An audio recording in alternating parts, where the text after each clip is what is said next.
JEE main 3 अप्रैल की evening shift के कुछ और क्वेश्चंस 2025। सो ये देखिए बड़ा सिंपल सा क्वेश्चन। एक block of mass 10 kg, it is moving with velocity 3 metre per second. ठीक है, इसको m1 बोल देते हैं और इस वेलोसिटी को v1 बोल देते हैं। ठीक है, ये कोलाइड कर रहा है स्प्रिंग से जिसका ये यहाँ 3000 होगा यहाँ पे, तभी आ पाएगा ये answer. Connected to another block of mass m, ये 5 kg मास से कनेक्टेड है स्प्रिंग जो इनिशियली रेस्ट में है। फाइंड द कंप्रेशन स्प्रिंग में, जैसे ही आगे को जाएगा तो स्प्रिंग कंप्रेस करेगा। ठीक है, सो कंप्रेस करेगा तो फिर कितना वो कंप्रेस करेगा, वो नहीं पूछ रहे हैं कि एक्सटेंशन उसमें कंप्रेशन कितना आएगा। ठीक है, सो भाई ये देखिए आप कंजर्वेशन ऑफ मोमेंटम से इसकी वेलोसिटी लग जाएगी पता हमें।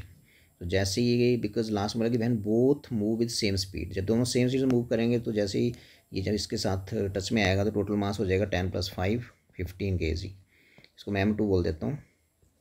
ये अब कितनी वेलोसिटी मूव कर रहा है आगे को, ये let us take it v2। ठीक है, इस वेलोसिटी को ले लेते हैं v2, तो ये आ गया। कंजर्वेशन मोमेंटम लगा दीजिए, m2 v2 is equal to m1 v1। ठीक है, तो यहाँ से v2 आ जाएगा m1 v1 अपॉन कितना आ जाएगा m2। सो m1 कितना है 10 इंटू वेलोसिटी कितनी है 3 और m2 कितना है 15। सो ये आ गया आपका 5 तो ये आ गया 2 मीटर पर सेकेंड वेलोसिटी से आगे को जाएगा। ठीक है, अब क्वेश्चन जब ये कंप्रेस होगा तो जो काइनेटिक एनर्जी इधर से इसको मिली, कंप्रेस हुआ और सिस्टम आगे को मूव भी कर रहा है, इसका मतलब ये जो यहाँ जो काइनेटिक एनर्जी थी वो क्या हो जाएगी, पोटेंशियल एनर्जी में कन्वर्ट हो जाएगी स्प्रिंग के, प्लस जो इस पूरे सिस्टम को जब आगे मूव कर रहा है तो कुछ वो काइनेटिक एनर्जी इस पूरे सिस्टम में भी कन्वर्ट हो जाएगी।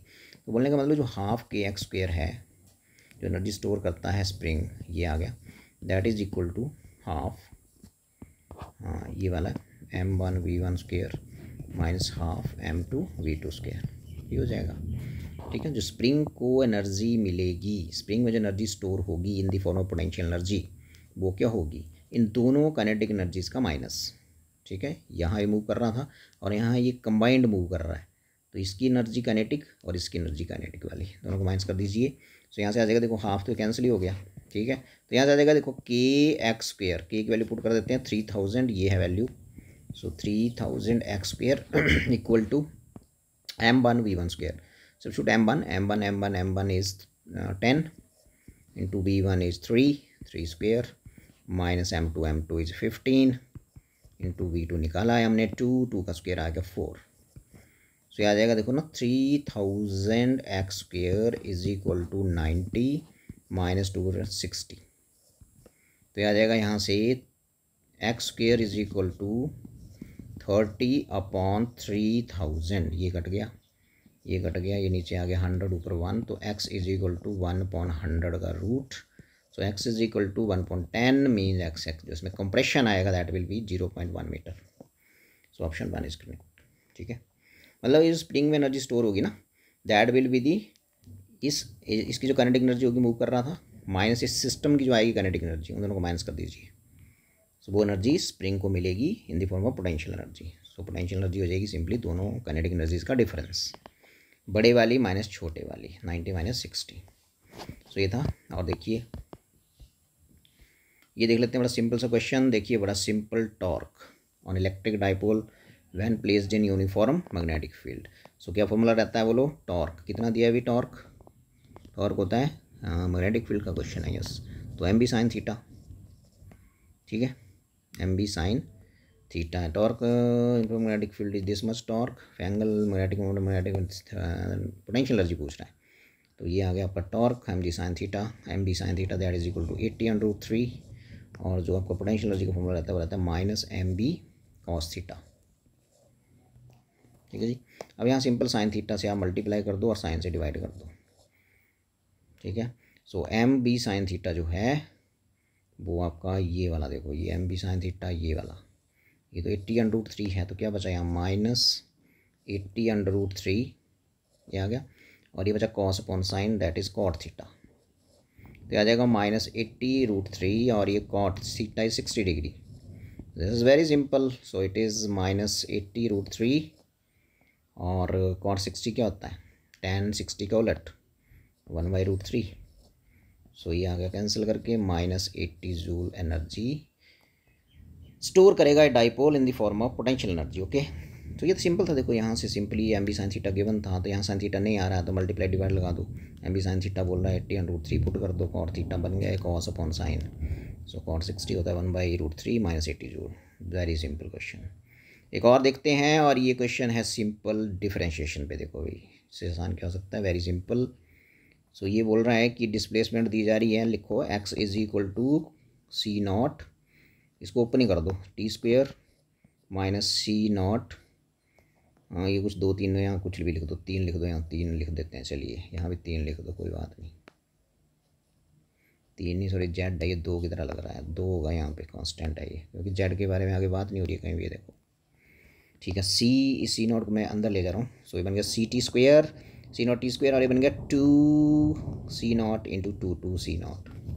ठीक है जी, और फिर प्लस और भी है आगे, यहाँ भी इसको ओपन कर दीजिए, ये a माइनस बी का होल स्क्वायर ओपन करो। सो ये बन गया c, और ये बन गया t² प्लस 4 माइनस 4t, ये बनेगा a² plus b² minus 2ab। सो ये बन जाएगा आपके पास, इसको मैं यहाँ कर ही देता हूँ पहले, -2c0, और क्या बनेगा ये, और ये बन जाएगा ct², सी को अंदर ले जाइए, 4c माइनस 4t वाले को पहले लिख दीजिए, -4ct एंड 4c, ये बन जाएगा। ठीक है जी, अब ये x है तो वहाँ पूछ रहा है एक्सेलरेशन, तो पहले इसको डिफरेंशिएट करिए। सो v आएगा, उसके बाद दोबारा डिफरेंशिएट करिए, एक बार डिफरेंशिएट कर लेते हैं, वेलोसिटी आ जाएगा, तो बनेगा 2c0t, ये 0, और ये बन जाएगा 2ct, ये बन जाएगा -4c।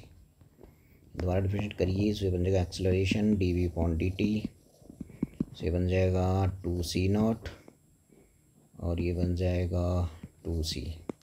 t का differentiation with respect to t 1, और t का differentiation with respect to t 1। ठीक है, और कांस्टेंट का 0 0। ठीक है, तो बनेगा 2 common, c0 plus c, option 2 is correct. This is very simple. ठीक है, तो एक और देख लेते हैं छोटा सा, इसमें terminal velocity direct formula based question, और क्या चाहिए भाई, डायरेक्ट फार्मूले पे पूछ लिया। देखो कैलकुलेशन होगा थोड़ा सा, वो देख लेते हैं।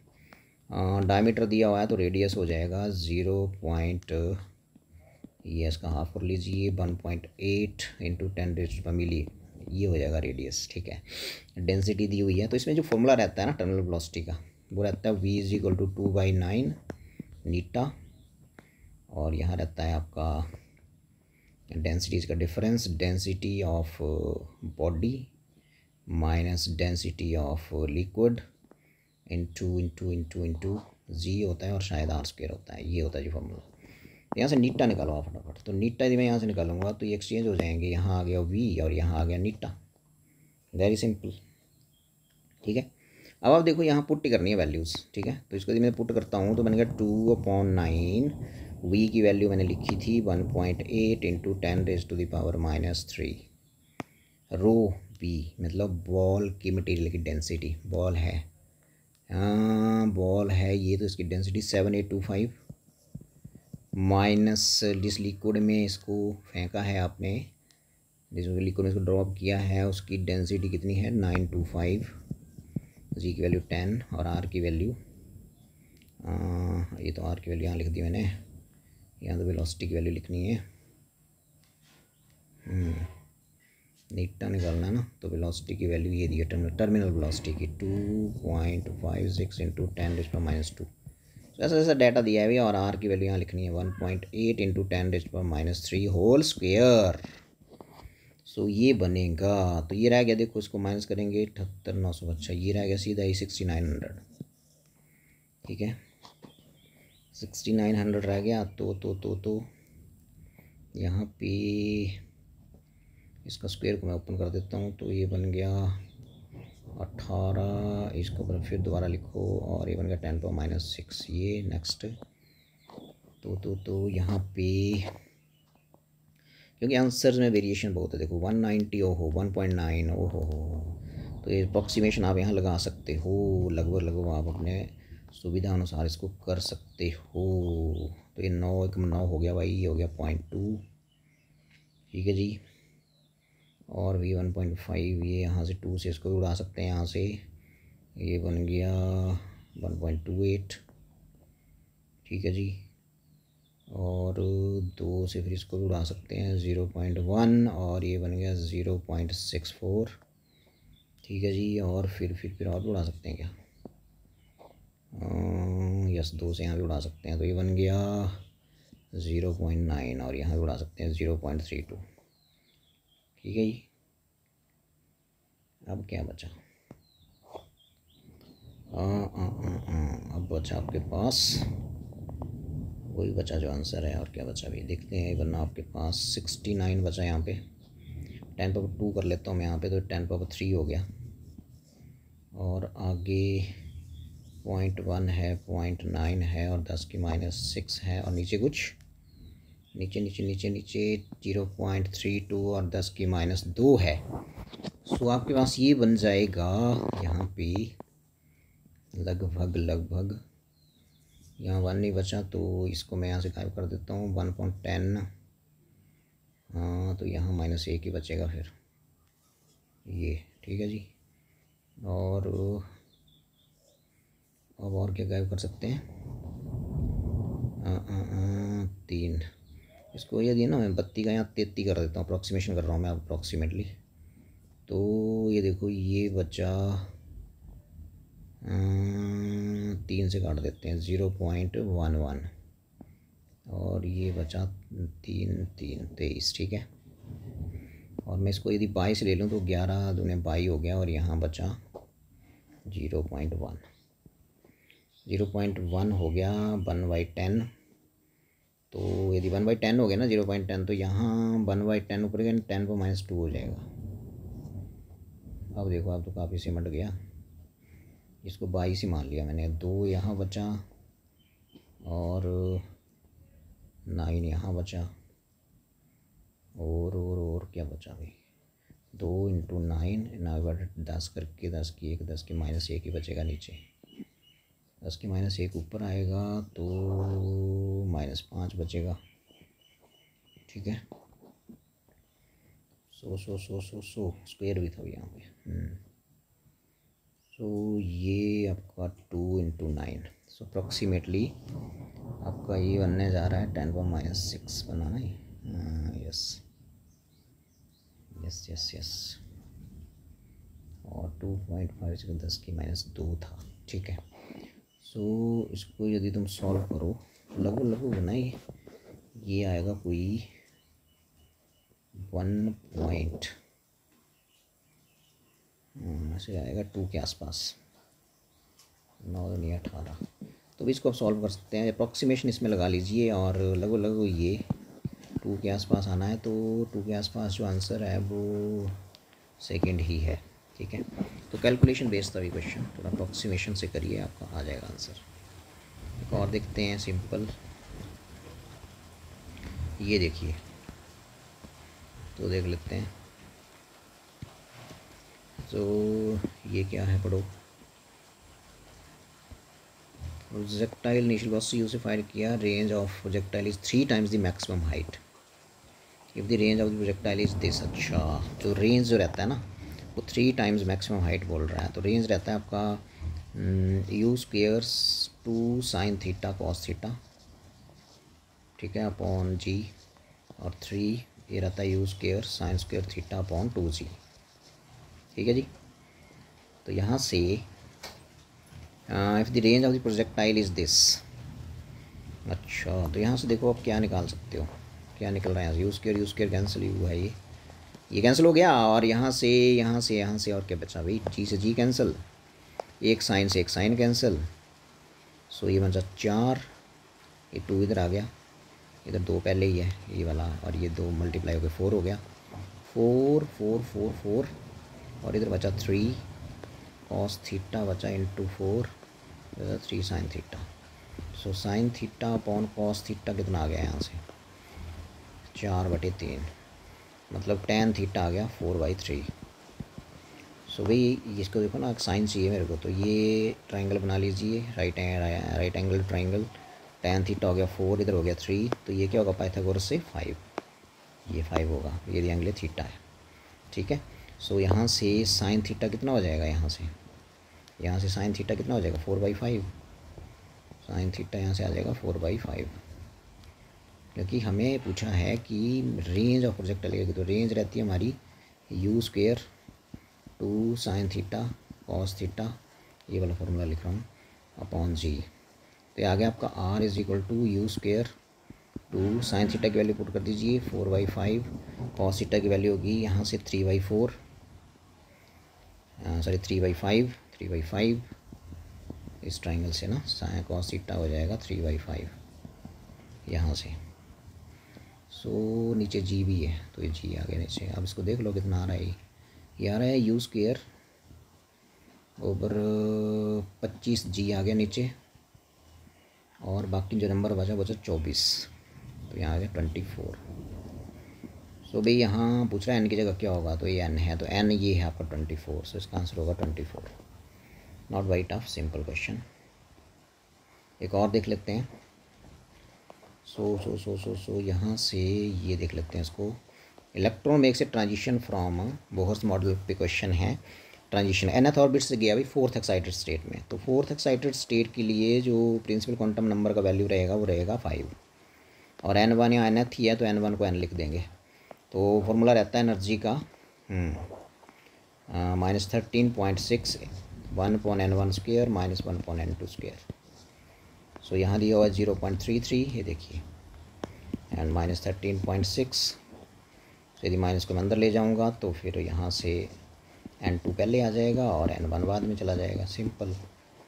ठीक है, अब यहाँ से देख लीजिए कि वैल्यू यदि मैं पुट कर देता हूँ तो 13.6 n2 की वैल्यू, n2 तो 5 है, n2 तो 5 है, और n1 कितना है, n1 n है, n से वो 5th पे आया है भाई, nth से। ठीक है, सो ये आ गया स्क्वायर और यहाँ ये आ गया स्क्वायर। अब ये देख लीजिए, इसको सॉल्व करना, पूछ रहा है कि n की वैल्यू इंटीजर नियरेस्ट देखना है आपने 8 के आसपास। तो यहाँ से देखो 0.33 13.6, और ये बन गया 1/25 -1/n²। ठीक है जी।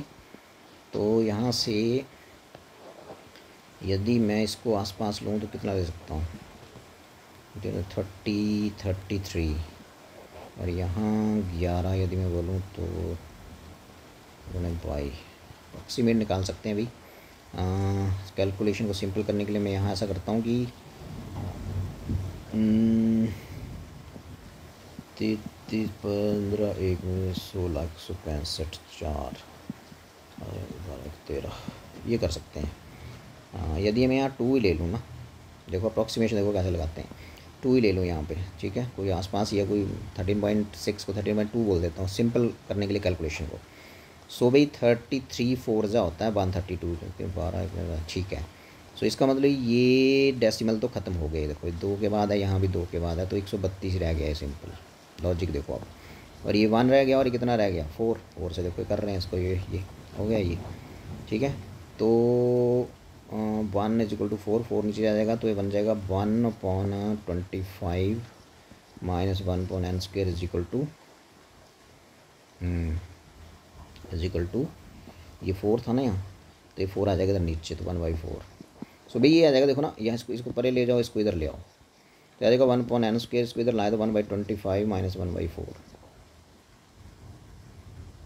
ठीक है, सो ये 100 आ जाएगा यहाँ पे, 4 25 का 100, n2 1/n2 का स्क्वायर होता है ना यहाँ फॉर्मूले में, n1² n1 से आया वो 5th पे, तो माइनस में अंदर ले गया तो -n1 के साथ हो जाएगा। ठीक है, n1 5th ठीक ही चल रहा है।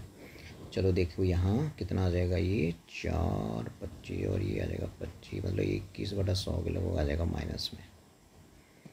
21/100 का मतलब है कि n² 33 इलेक्ट्रॉन वोल्ट, तो इसकी वैल्यू इंटीजर में लगभग 13.6 यदि लेके 0.33, और यहाँ 30.6 0.33, यहाँ थोड़ी गड़बड़ है भाई, यहाँ देख लेते हैं दोबारा। ये देखिए कैलकुलेशन बेस्ड पेपर है भाई, कैलकुलेशन। चलो इसको मैं बोल रहा था कि 13.2 ही ले लो, तो इसको ले लिया मैंने ये, ठीक है। हाँ तो यहाँ थोड़ी सी गड़बड़ हुई है। 13 यदि मैं डेसिमल यहाँ से गायब करता हूँ तो 100 आ गया, और यहाँ से गायब करता हूँ तो 132/10 आ गया। एक ज़ीरो यहाँ से कट गया। 33 एकम 33 होता है, और ये 33 चौका अभी बताया था मैंने, 132 लगभग। तो अब क्या बचा? अब बचा यहाँ बचा 10 और यहाँ बचा 4। तो बोलने का वाली 4 को ले आओ नीचे, तो ये बन गया 1/40, और यहाँ बचा आपका 1/40 इक्वल टू 1/25 माइनस 1/n²। इसको इधर ले आओ, इसको ऊपर ही ले जाओ, तो बन गया 1/n² इज इक्वल टू मुड़े आ गया, ये पता चल गया 1/25 माइनस 1/40 से बन गया आपके पास 25 × 40, और ये बन गया 40 माइनस 25, सो ये बन गया 1000, और 40 में से 25 गए, कितने रहे? 15 1/n²। सो n² यहाँ से बन जाएगा 1000/15, n² बन जाएगा 15 × 90, और आगे 10 बचे, 1500 बन गया। मतलब ये लगभग वही 64 के आसपास हो गया। तो देखो ये लगभग 64 हो गया। ये तो n = लगभग बोल रहा हूँ मैं, नियरेस्ट टीचर निकालना होता है आपको, तो 8, तो इसका आंसर है 8। तो कैलकुलेशन थोड़ा सा देखना पड़ेगा ध्यान से, थोड़ा अप्रॉक्सीमेशन लगा लो सिचुएशन के हिसाब से, ठीक है भाई। तो ये था सिंपल सा क्वेश्चन। एक और देख लेते हैं। ये जो हिट एंड ट्रायल से कर देना आपने, ठीक है। ये ऐसा क्वेश्चन आएगा यदि लॉजिक गेट्स पे। सो इसमें देखो भाई सिंपल सा है कि यदि मैं इसके ऊपर सोचता हूँ कि ये वाला ऑप्शन होगा, तो देखो भाई यहाँ से 0 0, यहाँ से चला 0, यहाँ से चला 0, तो यहाँ भी 0 पहुँचा।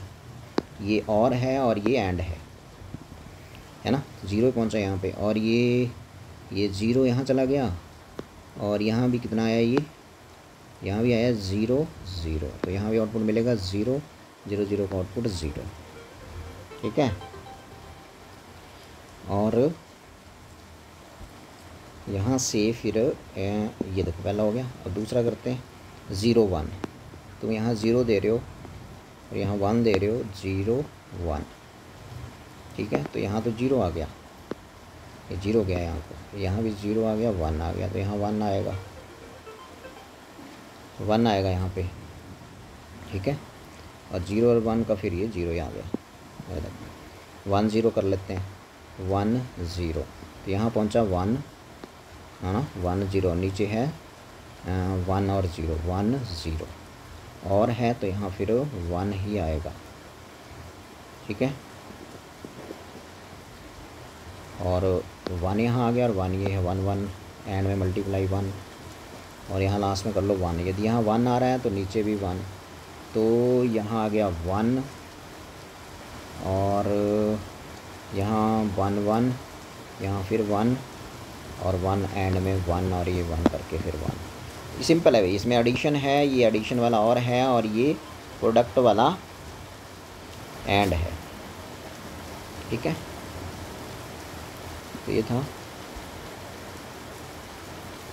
और ये देखिए लास्ट क्वेश्चन सिंपल सा, ये भी सिंपल तो नहीं है, इसको ध्यान से देखना भी, ठीक है। और देखो ये रिफ्रैक्शन फार्मूला पे आ गया क्वेश्चन कि जो आपके स्फेरिकल रिफ्रैक्टिंग सरफेस होते हैं, कॉन्वेक्स होता है, कॉनकेव होता है, तो उसके ऊपर आ गया है क्वेश्चन। सिंपल सा ही है, कोई ज़्यादा इसमें नहीं है। तो ध्यान से पढ़ेंगे कि ये वाला लेफ़्ट सरफेस है, ये वाला, और ये वाला राइट है, ठीक है। तो ये बोल रहा है कि find the distance of object from the left surface if the distance of final image from left surface is 200, मतलब ये लेफ्ट सरफेस से फाइनल इमेज तो ये बना है, ये डिस्टेंस दिया जा रहा है 200 मीटर, और ये बीच वाला जो है ये 100 मीटर है, तो ये वाला कितना बचा, ये भी बचा 100 मीटर, ठीक है,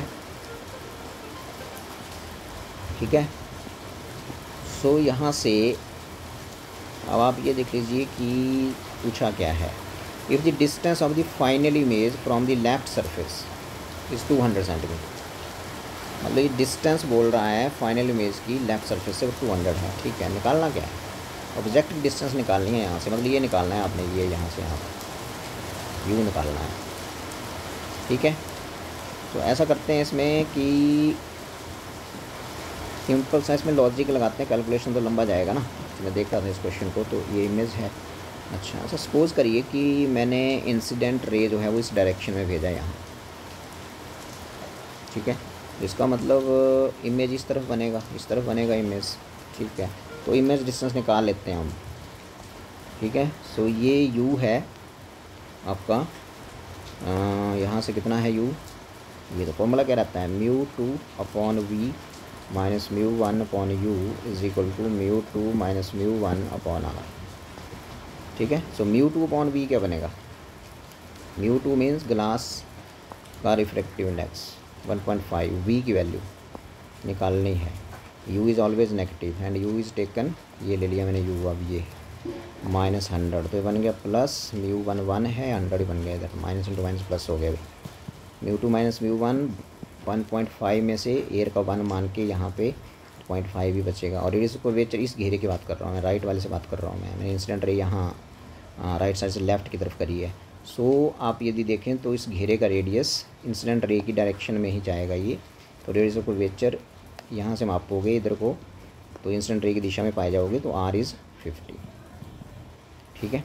तो यहाँ से यदि मैं बड़े ध्यानपूर्वक देखूँ तो ये बन गया v इज़ इक्वल टू, ये बन गया आपके पास काट के 0.1 और 10, मतलब 1/100,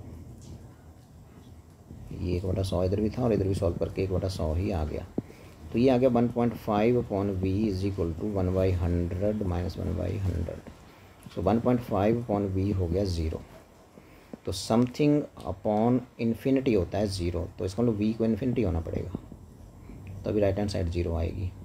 तो भी ऐसे बन गई कुछ ये चीज़। आप देखो ये यहीं से देखो लॉजिक लगेगा, क्योंकि सिमेट्री है सरफेस में, चाहे आप लेफ़्ट साइड से इंसिडेंट रे ले लो चाहे राइट साइड से ले लो। अब ये जो मैंने अभी प्रूव कर दिया कि मैंने इंसिडेंट रे ऐसे फेंकी, ठीक है, तो यहाँ से ये गई होगी रे ऐसे, ठीक है, ठीक है, यहाँ से रे ऐसे गई होगी इंसिडेंट रे, चलो ये ले ली, हाँ ये इंसिडेंट रे ले ली मैंने, ठीक है।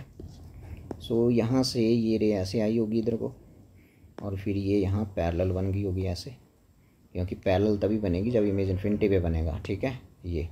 और फिर फाइनली ये रे यहाँ आके ये सरफेस भी इसको मोड़ेगा, तो इसे यहाँ से मोड़ेगी, तो बोलने का मतलब ये बन गया। देखो ऐसे ऐसे इसका रास्ता बन गया, यू कैन चेक इट ऐसे, ये देखो ऐसे अंदर पैरेलल हो जाएगी। ये क्यों हो जाएगी पैरेलल, बिकॉज इमेज इन्फिनिटी पे बनाया इस सरफेस ने ये, और यहाँ सिर्फ फिर ये रिफ्रैक्ट होगी और यहाँ जाके टच करेगी ये, तो ये रे का रास्ता है। अच्छा इस सिमेट्री को चेक करिए, यदि मैं ऑब्जेक्ट इधर लेता तो भी ऐसे होता, देखो ऐसे जाती यहाँ, यहाँ अंदर जाके फिर पैरेलल हो जाती और फिर यहाँ जाके मिलती है ऐसे, समझे बात में। तो सिमेट्री है दोनों तरफ, ये देखो जितना डिस्टेंस ये है उतना ही डिस्टेंस ये होगा। तो ये पूछा है इसने कि इस ऑब्जेक्ट का